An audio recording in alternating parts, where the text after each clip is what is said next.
I'm going to let you in on a little secret. This is something that is being said about you right now, that wellness practitioners, specifically chiropractors, are considered the easiest people to close. And I'm not a chiropractor, but I have personally hired more than 20 different people to manage my marketing, and every single one of them was a mistake. Let's talk about it.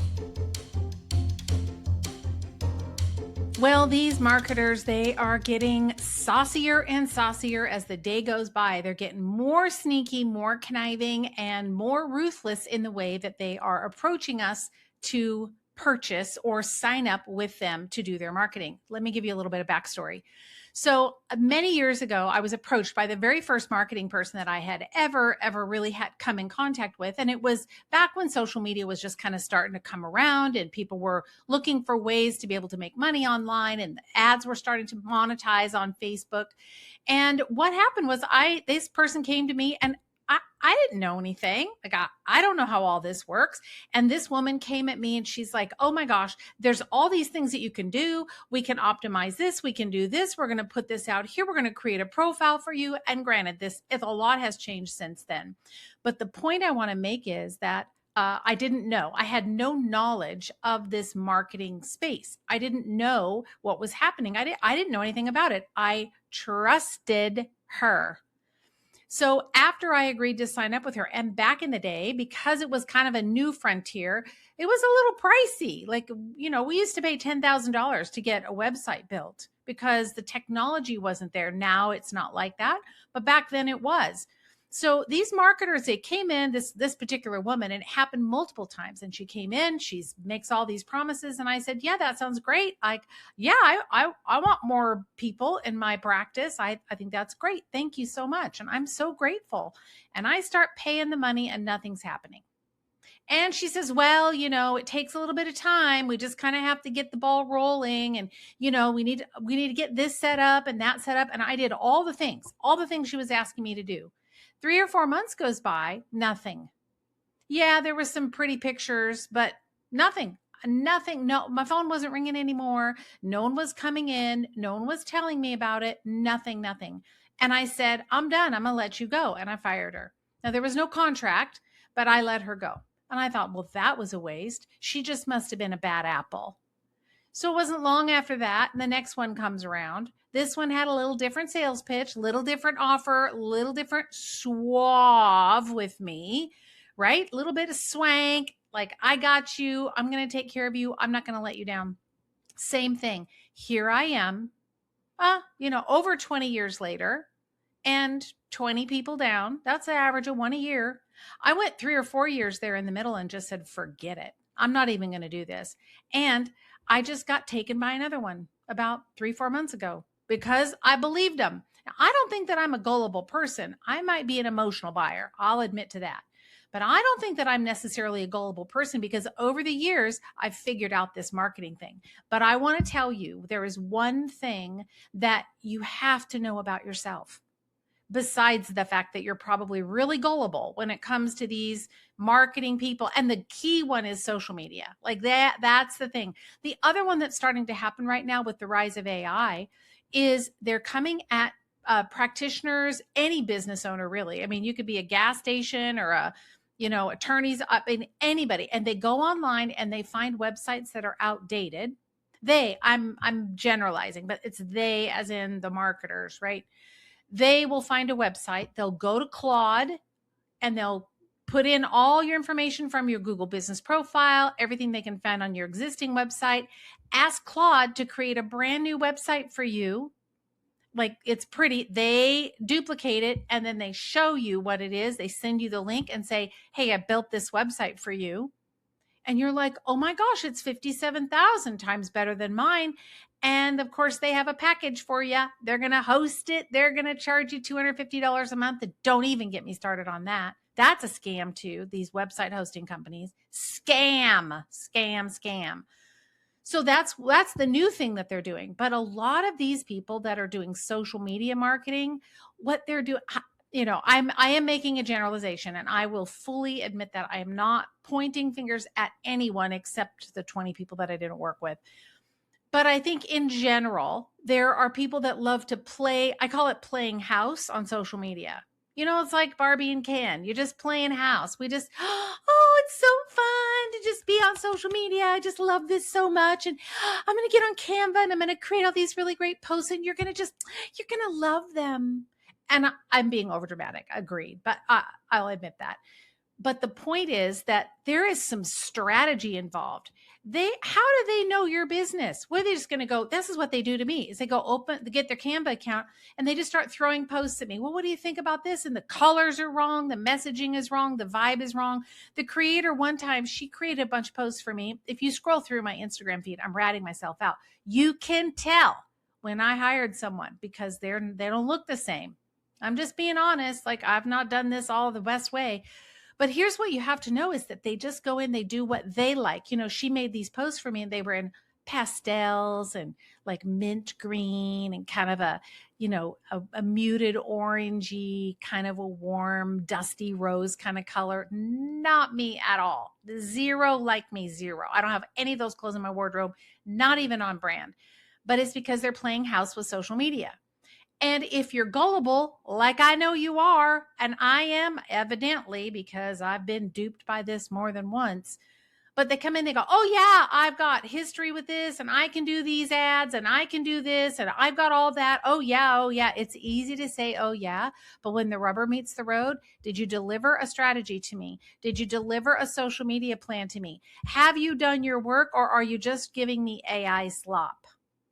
So what you need to know is the word's already out for all of us that are in the wellness industry.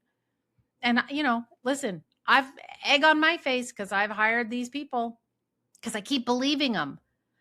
But what you have to know is it doesn't matter what you do. It does not matter whether your discipline is a chiropractor, an acupuncturist, a pharmacist, a nurse practitioner, you're a health coach, a nutrition, does not matter what your training is. I don't care. If you're in this space, all of us, we have a target on our backs. And I know this for a fact.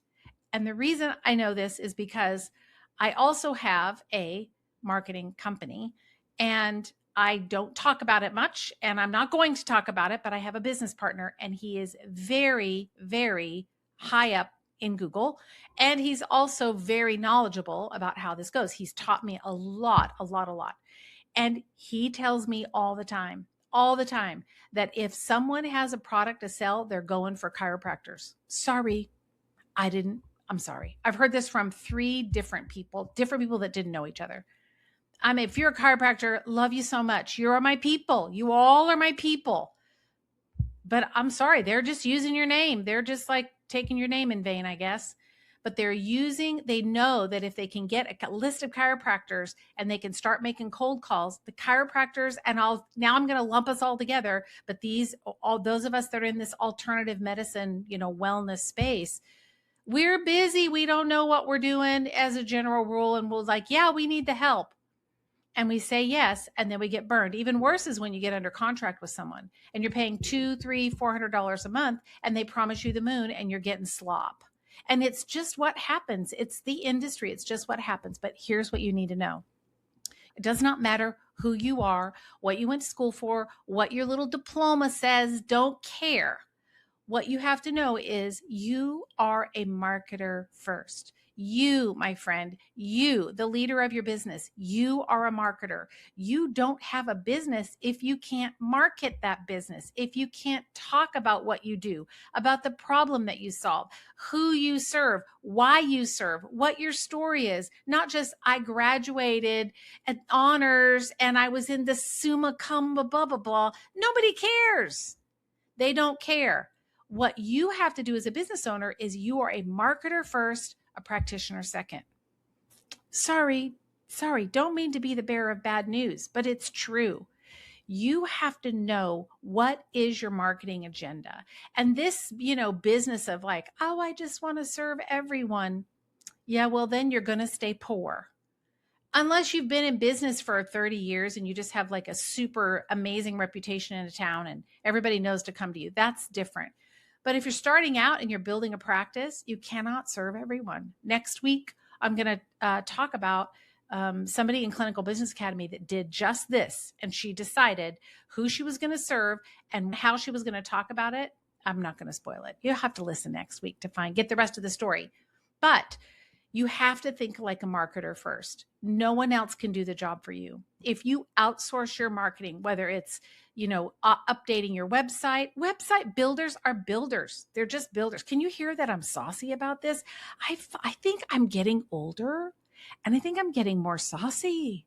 I think I'm getting more of an attitude. I don't know. I kind of like it.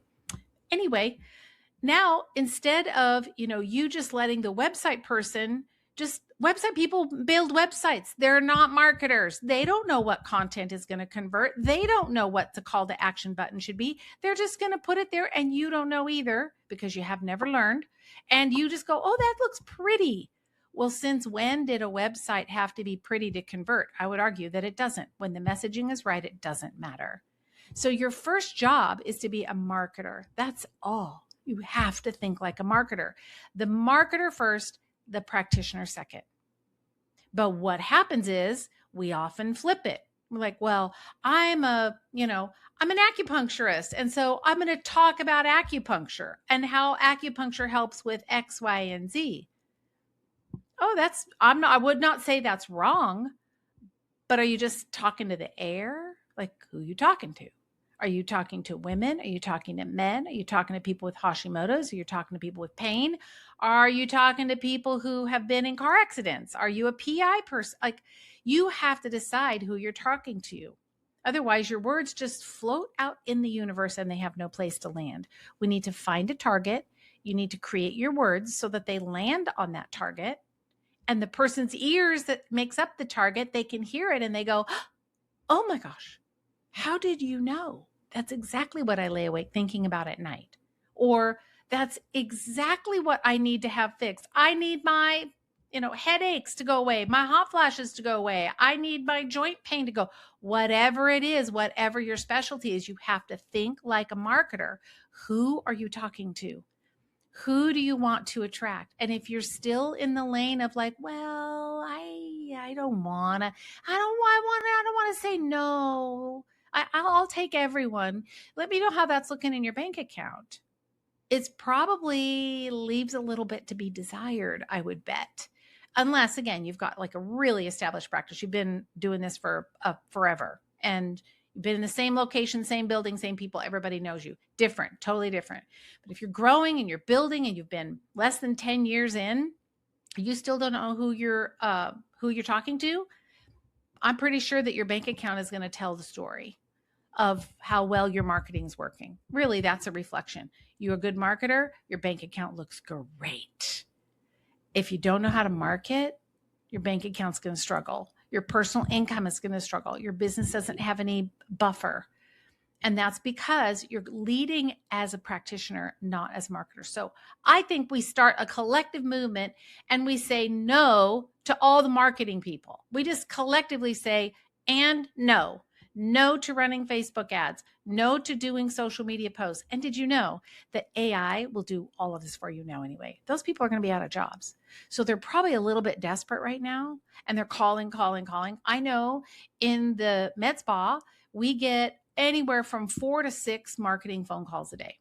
They want to help me with my Google My Business. They want to help me get bad reviews off. They want to help me with my social media. They want to help me with SMS marketing. They want to help me with, and I'm going to say no to all of it. Because when you structure AI in a way that's going to do that work for you, it's a home run for you. You don't have to pay anybody and you get it done automatically. It's great. So I really want to leave you with this. I didn't mean to like all you chiropractors out there. I hope we're still friends because you really are my people. I do love all of you, but you are gullible. And I guess I am too, but all of us are. So I think collectively we have a just say no movement. Just say no to the marketers. Just say no. It's easy to say no, thank you, and hang up. I have it handled and hang up. Done. We don't say yes. And then we're going to leverage. First, you have to think about who you're going to serve. Where do the marketing words need to land? What ears are they going to land on? And is that brain of that person that hears those words or reads those words, are they going to resonate with it and go, Oh, yes, that's exactly what that's it. Yes, you are my person. That's what we want. So, marketer first, clinician second. Did I ruffle your feathers today? I might have, but that's all right. I love you so much. I'll see you back next week. If you want, and I would love it if you would, click the subscribe button. We're pretty new over here on YouTube. So click the subscribe. Make sure you get notifications when new things are posted. And I can't wait to see you next week.